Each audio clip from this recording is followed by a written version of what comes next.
Ready, go. Good morning, Professor Handwerger, and I have some questions for you for my ethics class. And the first question I'll be asking is, tell us something about your professional history. My professional history. All right, when I first started working, I was in Ernst, and what is now Ernst & Young. It was then Ernst & Ernst, then became Ernst & Whinney, and I left before it became Ernst & Young.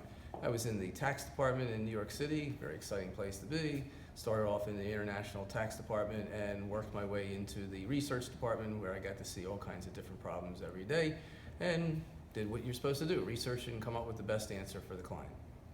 Okay, so my next question is, how did you install ethical standards in your firm, and what did you find effective or ineffective? After I left Ernst, I went to my own firm. It was a small family operation, and actually speaking, I would have to say that the ethics of the firm came from the founder of the firm, who was my dad, and his ethics were impeccable. And I think that they came not through resolutions or rules or standards that were written up. They came through his actions. We would observe him. We would go to lunch like people do in the business world. We go to lunch to discuss business things, also to have fun. And we would watch him when at the counter, when the wrong change was given to him, too much change was given to him. This happened every so often. He would meticulously make sure to give it back.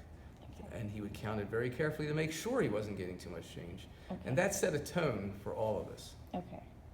My next question is, what are your thoughts about the different ethical rules when auditing different sectors? For example, government versus public.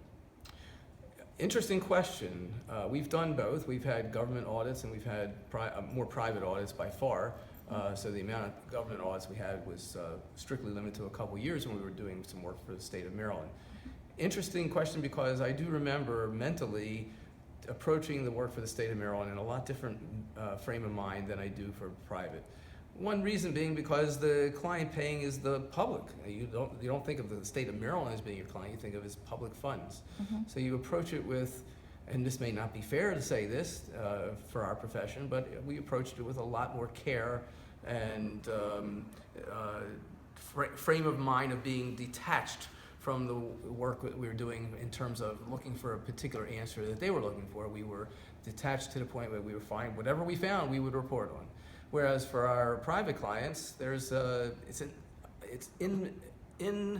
inescapable that when we do work for our private clients, we are cognizant of, are they going to be happy with the results we're finding? Okay. My last question is, do you have any suggestions on dealing ethical dilemmas for baby accountants? Advice to give the baby accountants?